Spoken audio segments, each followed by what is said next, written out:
Hello friends, అందరికీ నమస్కారం. Telugu life story వింటున్న ప్రతి ఒక్కరికి మనస్ఫూర్తిగా థ్యాంక్ యూ సో మచ్. అలాగే విశ్వానికి కృతజ్ఞతలు. మనీ మంత్ర 2 ఈ సబ్జెక్ట్ మీరు వింటే గనక మీకు జీవితంలో అద్భుతాలు జరుగుతాయి. కేవలం నమ్మకంతోనే ఊహించడం ద్వారా. మీకు ఎప్పుడైతే మీకు ఇది కావాలి, అది కావాలి, నేను ధనవంతుడు కావాలి అనే ఆశ ఉంటుందో వాళ్ళకు మాత్రమే ఈ స్టోరీ. ఎందుకంటే కేవలం వింటూనే కాదు, కొన్ని నేను చెప్పినవి చేస్తే మీ జీవితం మారిపోతుంది. ఒకవేళ మారిపోకపోతే ఈ సబ్జెక్ట్‌ని మళ్ళీ జీవితంలో వినకండి. అర్థమయ్యిందా ఫ్రెండ్స్? విశ్వం ఒక అపురూపమైన శిశువుకు జన్మనిచ్చింది. ఆ తేజస్సుని చూసి మురిసిపోయింది. నిష్కల్మషమైన ఆ పసినవ్వులు చూసి తనను తానే ముద్దాడింది. లేలేత పాదలను చల్లని పిల్ల గాలికి తాకి నిద్రపుచ్చింది. ఎంతటి ధైర్యమో ఆ బిడ్డడికి! అనంత విశ్వం వాడికి సేవలు చేస్తున్నదని గర్వం కూడానేమో మరి. సర్వం జయించిన యోగాల ప్రశాంతంగా కాలం గడిచి ఆటపాటలతో సాగుతున్న వేళ ఆ పసివాడికి ఊహ వచ్చింది.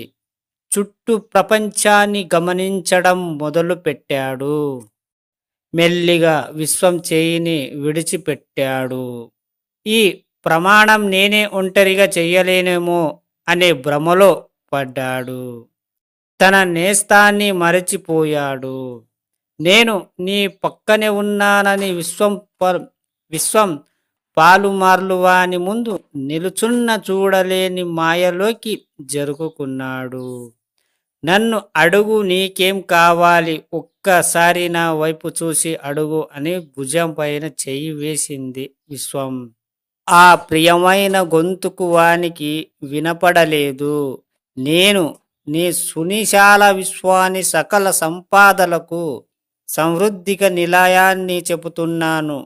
ఇవన్నీ సృష్టించింది నీకోసమే.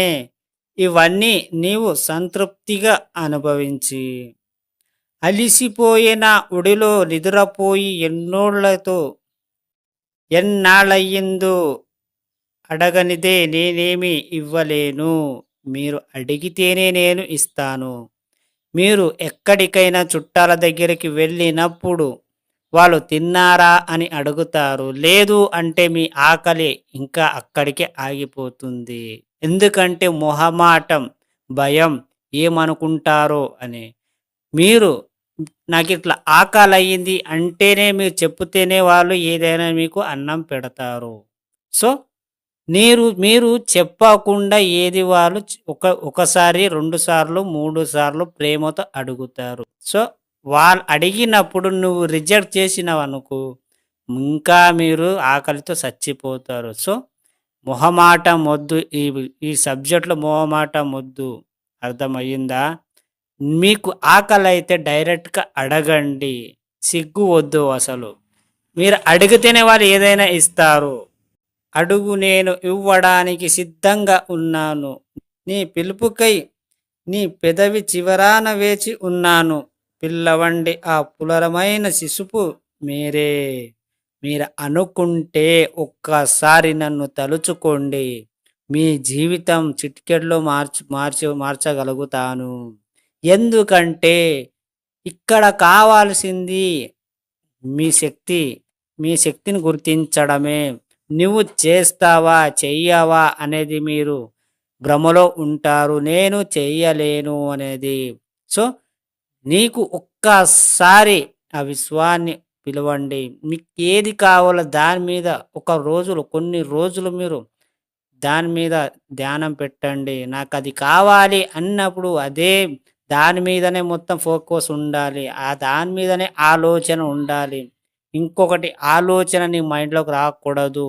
ఈ ప్రపంచంలో ఎన్ని సమస్యలు వచ్చినా సరే నీ కోరికలను ఆపొద్దు. నీకేం కావాలో ఒకటి తర్వాత ఒకటి మీరు అలాగే కోరికలను పెంచుకోండి. మీ చుట్టుపక్కల ఎన్ని సమస్యలు వచ్చినా, ఎన్ని నెగటివ్స్ వచ్చినా, ఎన్ని ప్రాబ్లమ్స్ వచ్చినా నువ్వు అడగడం మానుకోవడం తప్పు. నువ్వు అడగడం మర్చిపోకు. గుర్తుందిగా? అర్థమైందా ఫ్రెండ్స్? ఈ స్టోరీ విన్న ప్రతి ఒక్కరికి మనస్ఫూర్తిగా థ్యాంక్ యూ సో మచ్.